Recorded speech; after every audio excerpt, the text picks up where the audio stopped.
Доброе утро всем, кто нас слышит и видит, кто настроился на наш канал в эту среду, 20 декабря. В эфире 9 часов утра. В эфире программа «Аспекты республики». У микрофона Разиф Абдулин. Сегодня мы напомним о событиях прошедшего понедельника в Башкирии. Послушаем фрагмент программы «Аспекты мнений» с участием политолога Арсена Шейхметова и проведем голосование на нашем канале в Ютубе. Напомню, трансляция программы идет в Ютубе на канале «Аспекты Башкортостан». Свои вопросы и комментарии прошу ставить именно здесь. Не забывайте ставить лайки, делитесь с друзьями ссылками на программу. Этим вы поддержите работу нашей редакции. Подписывайтесь и на наш телеграм-канал «Аспекты Башкортостан». Итак, начнем с обзора прессы. Вчера наша редакция сообщила о гибели еще в общей сложности 13 военнослужащих, погибших в Украине. Простились с Борисом Никитиным в Мишкинском районе 18 декабря. Попрощались с рядовым Сергеем Трекусовым в Давлекановском районе. Это тоже случилось 18 декабря. В Иглинском районе проводили в последний путь Алексея Володька. Тоже 18-го. И в этот же день в Баймакском районе попрощались с Русланом Файзулиным. Чуть раньше, 17 декабря, в Абзелилинском районе проводили в последний путь гранатометчика Юнира Хажиахметова. А в Демском районе Уфы 15 декабря простились с Рустемом Шихиевым. Еще двое погибших из Ишимбая. С ними простились 18 декабря. Это Виталий Новиков и Александр Лебедьков. Также о гибели уроженца села Байдаковки Альшеевского района сообщил глава района, погиб Виталий Тарасов. 16 декабря в Уфимском районе простились с Алексеем Гречачиным, в Белорецке с Ильшатом Юсуповым, в Стерлибашево с Ильшатом Кадымовым. И 15 декабря в средней школе номер 3 Бирска открыли парту героя, выпускника школы Алексея Батурина, а он погиб аж в апреле 2022 года, но стало известно о его гибели именно 15 декабря. Раньше, по крайней мере, наша редакция таких сведений не смогла обнаружить. Таким образом, число погибших превысило, уже стремительно приближается к 1300, 1275, если не ошибаюсь, на данное число погибших. Причем это понятно, что источники открытые, но данные, естественно, неполные. Вот как видите, мы можем найти сведения о погибшем аж в прошлом году, в апреле 2022 года, но только сейчас. Потому что, так получается, что не весь массив информации можно определить. Вчера главным политическим событием в Башкирии было выступление Ради Хабирова в Госсобрании. Он обратился к депутатам с ежегодным посланием. Мы следили за этим. Собственно говоря, что было интересного. Возможно, много что было интересного, но основные ключевые моменты постараемся сейчас выделить. Ради Хабиров определил на следующий год 3 направления в качестве задач для своей управленческой команды. И, собственно говоря, первый блок – это работа по достижению целей специальной военной операции, мобилизация ресурсов, поддержка воинов, содействие в комплектовании новых добровольческих подразделений, гуманитарные конвои. Второе – это тоже касается СВО, но в тылу, собственно говоря, продолжение темы этой же. Это работа с ветеранами, инвалидами, семьями их, родными и близкими погибших, и много другое. И третий блок задач, собственно говоря, это экономика. Это продолжение программ развития республики, укрепление экономики, социальной сферы, реализация инвестиционных, технологических, инфраструктурных проектов, дальнейшее улучшение качества жизни людей. Как видим сейчас, приоритеты, конечно, вроде бы кажется, что СВО на первом месте, по крайней мере, по количеству задач, да. Но без экономики, без каких-то там планов, проектов развития именно экономики, социальной сферы, все это может оказаться только на словах, поэтому все-таки, наверное, экономика на самом деле на первом месте. Но что касается именно целей команды Хабирова насчет СВО, то они подкреплены деньгами. В бюджете на следующий год заложено 4,6 миллиарда рублей на поддержку мобилизованных и специальной военной операции, в том числе 2,8 миллиарда на боевые выплаты, закупку технических средств, медикаментов, автотранспорта, питания и 1,8 миллиарда рублей на внутренние задачи, поддержку ветеранов СВО, семей военнослужащих, реализацию около 40 региональных мер поддержки. Ну, для сравнения, вот по цифру 4,6 миллиарда держите в уме, а в целом расходы на следующий год запланированы в размере 300,9 миллиарда рублей. Кто захочет сравнить, может это сделать. Ну, это 1,5% бюджета будет на цели СВО в Башкирии направлено. Из других таких важных заявлений Ради Хабирова можно отметить, что в Башкирии планируют запустить программу «Башкирский домик». Речь идет о том, что нужно поддерживать индивидуальное жилищное строительство. Вот, и в связи с этим руководство республики планирует запустить такую программу, то есть обеспечивать силами республики на участках под индивидуальное жилищное строительство всю инфраструктуру инженерную и застройку вести по типовым проектам с участием, с использованием, прошу прощения, местных строительных материалов. Вот, в связи с этим Ради Хабиров дал правительству республики поручение до 1 апреля представить концепцию программы и проработать вопрос ее финансового обеспечения. Что касается финансов, важная новость для сельхозпроизводителей. В Башкирии единый сельхозналог еще на 3 года обнулят. То есть он сейчас нулевой процент, то есть по ставке единого сельскохозяйственного налога производители платят 0%. То есть ноль. Ничего не платят. Вот. Так эту ставку продлят еще на 3 года. Как сказал Ради Хабиров, здесь есть реальная польза. В прошлом году этой льготой воспользовались более 500 предприятий и фермерских хозяйств. Они сэкономили более 165 миллионов рублей и направили их на ГСМ и технику. Ну, то есть, как вот мера поддержки АПК, ну, примерная сумма поддержки 165 миллионов рублей более было сэкономлено с помощью этой меры. Так что вот это будет продолжаться еще 3 года. Ну, что сказал также Ради Хабиров, прошу прощения. Также решено с будущего года возобновить реализацию программы поддержки дохода генерирующих проектов для сельскохозяйственных кооперативов. В том числе для продвижения брендов фермерской продукции с национальным колоритом. Но это вот касается нашего села. А следующий год, он же у нас каждый год тематический, вот следующий год решили объявить в Башкирии годом заботы о людях с ограниченными возможностями здоровья. Ну так, политкорректно называют инвалидов. Об этом сообщил глава Башкирии, тоже об этом решении. Он пояснил, что будет необходимо провести такой анализ, что у нас в Башкирии в этой сфере происходит, какие документы, может быть, надо принять, уточнить, скорректировать. Минздраву провести работу по анализу мер реабилитации, ну и многое другое. В связи с этим я решил просто вам немножко подсветить эту ситуацию с точки зрения конкретного человека. Вчера мы познакомились с Айдаром Гатауллиным, инвалидом первой группы. Он живет в Иглинском районе, в селе Улутюляк, участник боевых действий в Чечне. И вот буквально коротенький разговор, запись телефонного разговора предлагаю вашему вниманию послушать. Давайте это сделаем.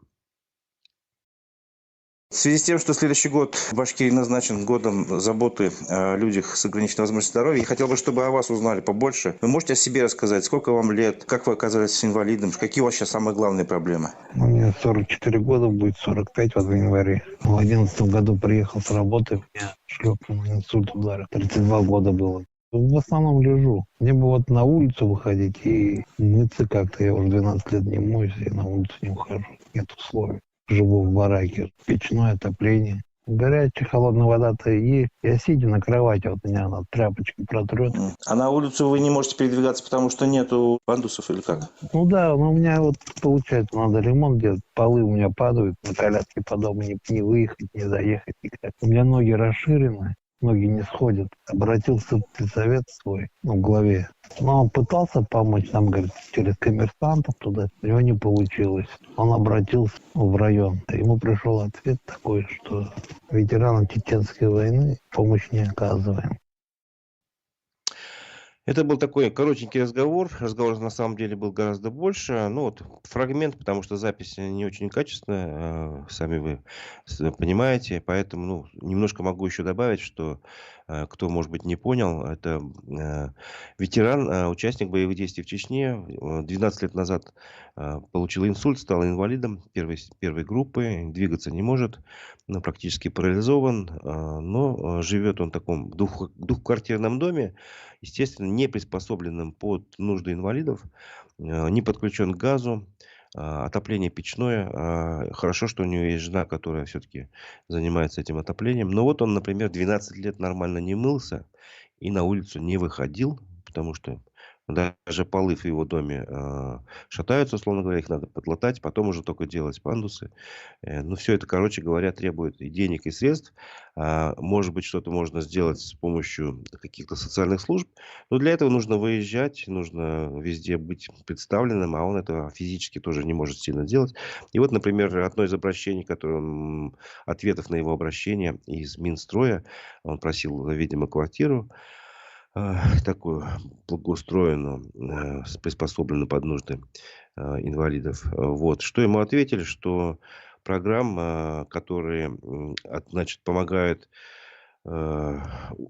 участников, инвалидов боевых действий, вставших на учет после 1 января 2006 года, не являющихся малоимущими гражданами, не существует на сегодняшний день таких социальных программ. Вот. Так что вот давайте подумаем, посмотрим. Может быть, то, что следующий год в Башкирии назвали годом заботы о людях с ограниченными физическими возможностями, может быть, судьба этих людей в чем-то изменится. По крайней мере, давайте последим за судьбой этого героя. И помогут ли ему чем-нибудь в следующем году, узнаем вместе с вами. Будем держать с ним связь. На этом я хочу как бы эту тему закончить, но продолжим. Еще одну запись хочу дать вашему вниманию послушать. Вчера в аспектах мнений у нас участвовал политолог Арсен Шейхметов. Говорили, значит, обо всем, ну, естественно, о политике. Так что давайте послушаем кусочек этого фрагмента. Как ты оцениваешь попытку Екатерины Дунцовой выдвинуться в кандидаты? Читал многие телеграм-каналы, в некоторых прямо четко пишут, это проект администрации президента, это все происки Кириенко. На самом деле, как черт из табакерки выскочила эта дама, и все сразу у нее получилось. И съезд провела, хотя там свет отключали, и еще что-то. Кстати, вот такая аналогия с Диларой Гундеровой. Так вот, Дунцова, получится у нее или не получится? Давай загадаем и посмотрим. Я думаю, без спойлеров, что не получится. В общем-то, здесь всерьез рассчитывать на подобного рода успехи в таком формате, мне кажется, очень и очень оптимистично, в реальности сложно. Вот. Я, честно говоря, за ее кампанией не слежу, да, и поэтому сказать что-то четко не могу. Но вот эти вот споры бесконечные, проект Кремля, не проект Кремля, это, конечно, та черта мистицизма, которая присуща нашему обществу. Увы, она связана как раз-таки с тем, что доверие, реальное доверие к власти в широком смысле очень и очень невысокое, хотя именно в психологии российского общества заложено то, что власть воспринимается как какой-то защитник, та инстанция, к которой можно обратиться за помощью, за защитой. Я имею в виду именно вот про федеральную власть высшего уровня. Да? Это не касаемо там, тех же региональных управленцев, там, хотя к ним тоже подобного рода отношения, но в процентном отношении значительно меньше. А вот именно далекая, абстрактная федеральная власть, она всякий раз, там, добрый царь, заботливый генсек, дорогой Леонид Ильич, они всегда воспринимаются как вот какая-то последняя инстанция. И в этом плане, конечно, к всему остальному классу чиновничества в нашей стране отношение достаточно спорное. Царь хороший, бояре плохие. Именно недоверие к более низовым формам организации власти у нас в стране, оно и приводит к тому, что в обществе в принципе очень сильно недоверие к власти. Всякий раз от него ожидают подвохи, подставы, особенно после выборов. Народ кинут или еще что-то. Поэтому в этом плане рождается большое количество теорий заговоров, высказываний подобного рода, что все уже заранее предрешено, от нас ничего не зависит, они уже там все между собой давно порешали, там это проект Кремля, не проект Кремля, уж в отношении Алексея Навального, который странный агент, террорист, экстремист, бинго всего набора этого. Вот. Уже тоже, я думаю, есть люди, которые до сих пор считают, что он тоже, наверное, проект Кремля, несмотря на то, что в общем, пребывает в местах заключения и в ШИЗО постоянно находится, насколько мы знаем. Да? Вот. Поэтому в этом плане вот этот постоянный поиск агентов Кремля, особенно после там, сталинской шпиономании, я думаю, он будет не утихать в нашей стране и продолжаться бесконечно. В любом случае, если бы, условно говоря, подобного рода кандидат появился бы, да, и представлял собой проект Кремля, я думаю, что на этой электоральной кампании будет какой-то такой вот демократ, как это традиционно бывает, да, который выступает за защиту бизнеса, и даже, может быть, он будет выступать в какой-то степени, но если не против СВО, то там за проведение мирных переговоров уже. И очевидно, что подобного рода кандидат будет использоваться для того, чтобы он собрал там 5-10% голосов, да, ну, то, я думаю, 10 это очень много, там даже Жириновский-то не всегда столько набирал. Вот, там свои 3-5% голосов, и для того, чтобы уже опять-таки президент Путин в дальнейшем ходил и говорил, ну вот вы сами видели, сколько процентов голосов получил подобного рода кандидат, да, какой там реальный уровень одобрения тех или иных идей в нашем. Сразу вспоминается, извини, прирост. А что Титов? Таких кандидатов было немало. Это был в свое время Явлинский. И поговорю, что, может быть, в рамках этой кампании тоже будет. Мы не знаем пока, да. И Прохоров был в свое время тоже. И Борис Титов, все верно. Идейно оппонирует власти, но при этом власть их сознательно допускает на выборы для того, чтобы, можно сказать, публично, ну, не их самих, да, но вот тот комплекс идей, с которыми они идут, как-то публично маргинализировать, в чем-то может дискредитировать и показать, что уровень поддержки подобных идей, мягко говоря, невысокий. Вот. Поэтому в этом плане может появиться такой кандидат, я думаю, что он, безусловно, будет. Что касается непосредственно этой дамы, я, вот, честно говоря, не слежу за ее кампанией и очень мало содержательно знаю о ней как о человеке, поэтому мне кажется, что могут появляться и вполне себе такие вот идейные люди из общества, да, но мы всегда понимаем, что любой политик — это та фигура, которая строится на 3 глобальных запросах, да, помимо того, что ты непосредственно представляешь сам собой, да, свой публичный имидж. Ты всегда должен опираться и на то, кем ты сам хочешь казаться, и что от тебя ожидают другие люди, да, то есть какие запросы к тебе как политику есть. В этом плане, конечно, любой политический деятель, который формируется из вот таких вот электоральных кампаний, в частности, да, из политического процесса, он в любом случае не будет каким-то там романтиком, идейным одержимым человеком, это скорее будет уже фигура достаточно политическая, политтехнологическая. В этом плане она будет прекрасно понимать, что от нее хотят слышать, что она, собственно, непосредственно может дать, какой резон поступить в той или иной ситуации так или иначе. И в этом плане это уже будет скорее политик. А политики, мы знаем, что они могут быть и циничные, могут быть и рациональные, могут быть в чем-то и жестокие, и жесткие. И поэтому это, конечно, будет уже совсем другая история. Это было мнение политолога Арсена Шейхметова, который он вчера высказал в нашей программе «Аспекты мнений» с участием ведущего Дмитрия Колпакова. Полностью программу смотрите с участием Арсена Шейхметова на наших площадках. Прежде всего в Ютубе, конечно. В Одноклассниках они есть, в ВКонтакте, в Яндекс.Дзене. Можете любой площадкой воспользоваться. Вот. Теперь в связи с тем, что сказал политолог, хотел бы спросить вас, запустить такое голосование. А вы готовы поставить подпись за альтернативного Путину кандидата? Ну, естественно, два варианта ответа, да или нет. На нашем канале в Ютубе «Аспекты Башкортостана» сейчас этот вопрос появится. И прошу вас проголосовать. Не забывайте ставить лайки. Это поддержит работу нашей редакции. Можно добавить, что вчера, насколько я понимаю, даже нет, не вчера, прошу прощения, раньше, в понедельник, да, вчера, нет, позавчера, были сданы документы о выдвижении еще, вернее, о намерении выдвинуть еще одного самовыдвиженца. Вы знаете, что Владимир Владимирович Путин тоже пошел этим путем. Он как самовыдвиженец выдвигается. Ему тоже предстоит собрать 300 тысяч подписей. Вот в субботу и воскресенье прошло собрание по выдвижению Екатерины Дунцовой, юриста и журналиста из Ржева. Вот. И как бы сейчас идет процесс сбора подписей. Должен начаться. И вот, получается, 24 декабря пройдет собрание по выдвижению Отраковского, если не ошибаюсь, Иваном его зовут. Это капитан морской пехоты. Он возглавляет движение армия защитников Отечества. Вот. И также, по некоторым данным, собирается создать такую некую русскую народную партию.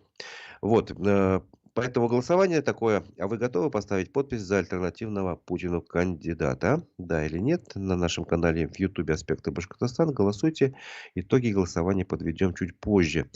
Продолжим о событиях прошедшего дня. В понедельник, кроме Ради Хабирова, были и другие события политические. В частности, Дилара Гундорова, которая заявила о своих амбициях, вероятных, о том, что она может стать претендентом на пост президента главы Башкирии, конечно, прошу прощения, осенью на выборах в следующем году.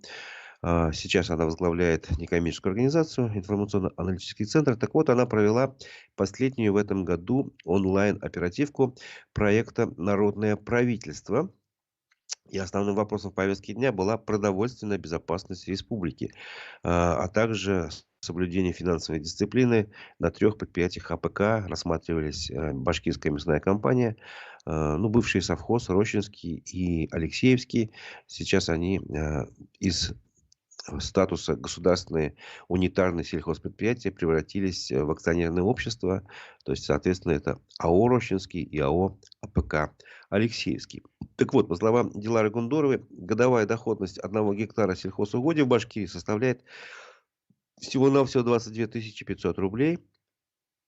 Причем большая часть продукции, почти 57%, производится населением и фермерами, и индивидуальными хозяйствами, а не крупными сельхозпредприятиями. И напомню, что при этом у нас установлен единый сельхозналог в размере 0%, которым пользуются многие сельхозкомпании. Но как вот из уст главы Башкирии цифра прозвучала более 500 предприятий. Понятно, что в Башкирии гораздо больше сельхозпредприятий. Ну вот 500 пользуются тем, что не платят налоги по этой ставке. Вот.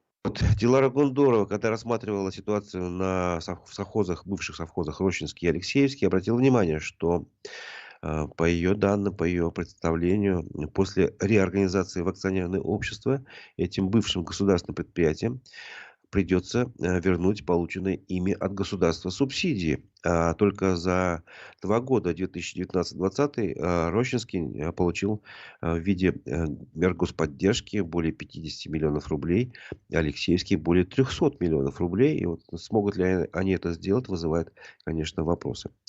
Вот. И общий вывод, который сделала по итогам своего доклада Дилара Гундорова: меры государственной поддержки в АПК не обоснованы, по ее мнению, неэффективны и используются не по назначению, а субсидии подлежат возврату.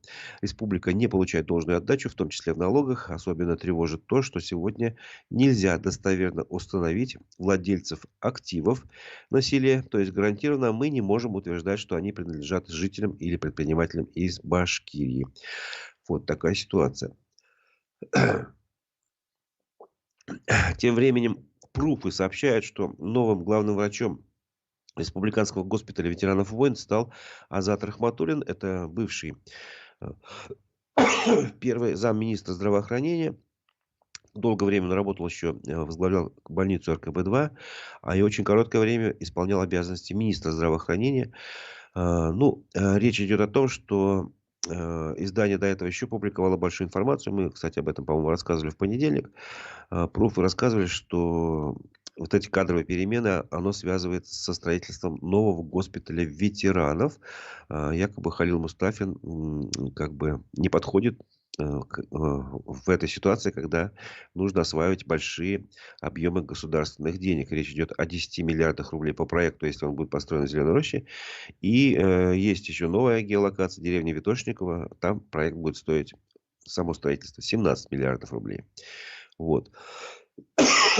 По данным Пруфы, у Халила Мустафина очередной годовой контракт должен был закончиться в мае следующего года. Вот. И он считает свое увольнение незаконным и написал заявление в прокуратуру, чтобы его восстановили в должности. Ну, вот такой у нас такая история. Перейдем к судебным новостям из зала суда, что называется. 18 декабря Ленинский районный суд Уфы отказался освободить второго осужденного по делу Лилии Чанышевой, Рустема Мулюкова, от отбывания наказания, несмотря на состояние его здоровья. Об этом сообщил Русньюз. Рустем Мулюков и Лилия Чанышева внесены в реестр экстремистов и террористов. Прошу прощения. Вот, собственно говоря, адвокат Мулюкова подчеркнул, что у его подзащитного состояние критическое, поэтому лучше его освободить по состоянию здоровья, потому что у него такое заболевание, нужно проходить постоянно процедуру гемодиализа, что, в общем-то, сложно сделать в условиях лишения свободы. Вот. Но прокурор заявил, что заболевание Мулюкова является длящимся, то есть он не получил его в момент содержания в СИЗО, следовательно, это заболевание не подпадает под перечень заболеваний, препятствующих отбыванию наказания. В общем-то, эта аргументация прокурора адвокату показалась совершенно непонятной, а решение суда необоснованным. Собственно говоря, сложно с ним не согласиться. Вот. Ходатайство об освобождении Рустема Мулюкова адвокат подал еще в ноябре. Вот. Рустем Мулюков является инвалидом первой группы. Напоминаю, страдает от тяжелой болезни, требующей проведения регулярного гемодиализа. Сам он осужден к 2,5 годам лишения свободы. В общем, по делу об экстремистском сообществе. Вместе Лилия Чанышева на 7,5 лет, напомню. Вот такая история, такое правосудие. Тем временем главного бухгалтера отдела полиции по Салаватскому району заподозрили в хищении почти 18 миллионов рублей. Об этом сообщили в Следственном комитете. По версии следствия, она в период 4 лет с 2019 по 2023 год вносила в реестры, ну, в общем, в ведомости на зачисление денежных средств на банковские карты сотрудников недостоверные сведения о начислении себе заработной платы. Заверяла, значит, это все своим электронным ключом, ключом начальника отдела полиции, после чего зачисляла деньги на свой банковский счет. И таким образом за 4 года она себе как бы начислила почти 18 миллионов рублей, ну, естественно, которые использовала по своему усмотрению. Вот и там это дело возбуждено на основании материалов подразделения собственной безопасности МВД Республики. И вот теперь ее подозревают в хищении, заведено уголовное дело, а на ее имущество наложен арест. Другим новостям из зала суда.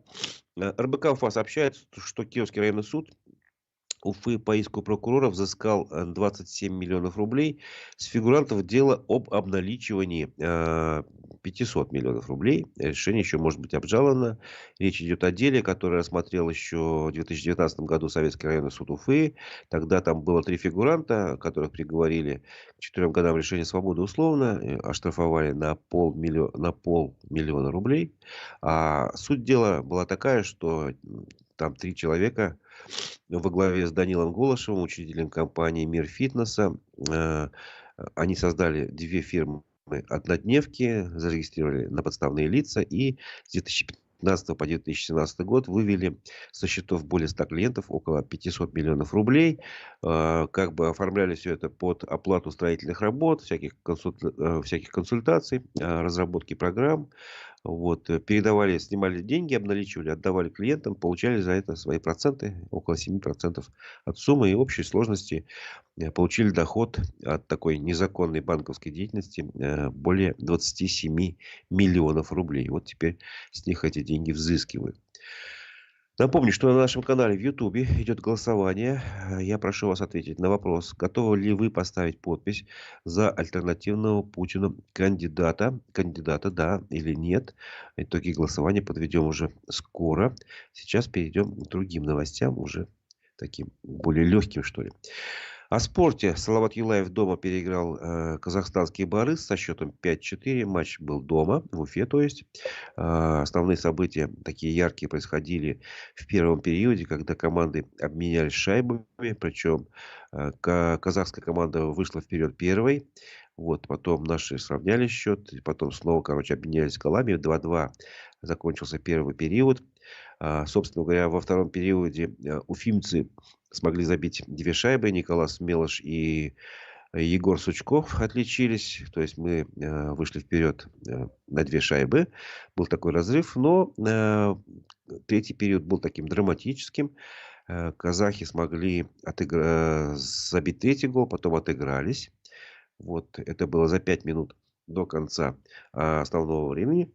Собственно говоря, 4-4 счет близился. Это с такой ничьей к овертайму игра сблизилась. Но на последних минутах Николай Кулемин принес победу уфимцам своим голом. Итак, 5-4 счет в пользу Салавата Юлаева. Приближаются новогодние праздники, и администрация Уфы сообщила график открытия ледовых городков. Всего откроют 11 городков, сообщили в администрации Уфы. И первый городок откроют уже завтра в парке культуры и отдыха Кашкадан. 21 декабря в 2 часа дня. Кто сможет, кто свободен, приходите, будет такой торжественный праздник. Дальше пойдут по очереди, соответственно, другие площадки. 22 декабря много площадок будет открыто. 23 в Деме будет открыта резиденция Деда Мороза в вагоне-музее в парке Демского района. Вот. Ну а главное событие 24 декабря в 4 часа откроют резиденцию Уфимского Деда Мороза и центральную столичную елку на площади имени Ленина на Горсовете. Вот. Ну, последние елки откроют в Черниковке. В общем, 26 декабря на площади имени Сергея Орджоникидзе и еще на улице Лесозаводской перед Домом культуры Едкар. Вот, это были новости такие вот, скажем так, предновогодние. Новый год уже скоро. Давайте подведем итоги голосования. Я спрашивал вас, готовы ли вы проголосовать за альтернативного не проголосовать, конечно, пока еще рано об этом говорить, поставить подпись. Потому что, чтобы альтернативный кандидат Путину появился, нужно поставить за него подпись. И готовы вы это сделать или нет? Большинство аудитории нашей готово. 90% да, готово поставить подпись. И меньшинство 10% не готово. Что ж, спасибо за активное участие. Не забывайте поставить лайки. Вы еще успеете это сделать на нашем канале в YouTube, потому что сейчас мы перейдем к повестке информационной мира и России. Итак, вечерний выпуск новостей телеграм-канала «Эхо Новости» предлагаю вашему вниманию. Украинский генеральный штаб предложил мобилизовать до 500 000 человек. Решение пока не принято, рассказал президент Владимир Зеленский. Идею призвать в армию женщин он не поддержал. Отношения с главнокомандующим Вооруженных сил Украины лидер страны назвал рабочими, но на вопрос о возможном увольнении генерала не ответил. Запрещенная санкциями западная электроника попадает в Россию через Турцию, которая входит в НАТО, выяснила газета New York Times. Также оборудование для систем вооружений и дронов везут через Марокко. В портах этих стран контейнеры перегружаются с одного судна на другое, чтобы замести следы. МВД объявила в розыск главного редактора газеты «Псковская губерния» Дениса Камалягина. Издание «Медиазона» обнаружило его карточку в базе ведомства. В ноябре на журналиста завели дело по статье о дискредитации армии. Денис Камалягин уехал из России в марте 2022 года после того, как к нему пришли с обысками. Большинство россиян, 67%, не поддерживают возможный запрет абортов. Об этом свидетельствуют результаты опроса исследовательской группы Russian Field. Одобрили такое ограничение только 25% респондентов. Ранее в Госдуму был внесен законопроект о запрете на прерывание беременности в частных клиниках. В Московской городской думе разработан проект федерального закона о запрете иноагентам избираться в органы государственной власти и местного самоуправления. О такой инициативе рассказал Интерфаксу председатель Московского парламента Алексей Шапошников. Он посетовал на то, что в Мосгордуме есть 3 иноагентов, и подчеркнул, что не намерен с этим мириться. Предвыборный съезд ЛДПР выдвинул главу партии Леонида Слуцкого кандидатом в президенты. Он был единственным претендентом. В 2018 году несколько российских журналисток обвинили Леонида Слуцкого в сексуальных домогательствах, но у комиссии Госдумы по этике вопросов к депутату не возникло. Французскую сеть магазинов «Декатлон» заподозрили в тайных поставках спортивных товаров в Россию. Через фирмы в Дубае и Сингапуре были отправлены куртки, брюки и обувь на общую сумму в 11 миллионов евро, выяснило издание Disclose. Официально «Декатлон» закрыл свои магазины в Российской Федерации после начала специальной военной операции в Украине. Это был вечерний выпуск новостей телеграм-канала «Эхо Новости». На этом наша программа завершается, но наша работа нет. В 11 часов приглашаем снова на наш канал в YouTube «Аспекты Башкортостан». Будет программа «Аспекты мнений». С участником программы будет эксперт в сфере ЖКХ Вадим Беляков. Ну и после 12 по средам у нас всегда программа Digital Среда. Владимир Барабаш и Константин Акаемов, ведущие этой программы, обсудят программу новости маркетинга и цифровой среды. На этом я с вами прощаюсь. У микрофона был Разиф Абдуллин. До новых встреч в эфире.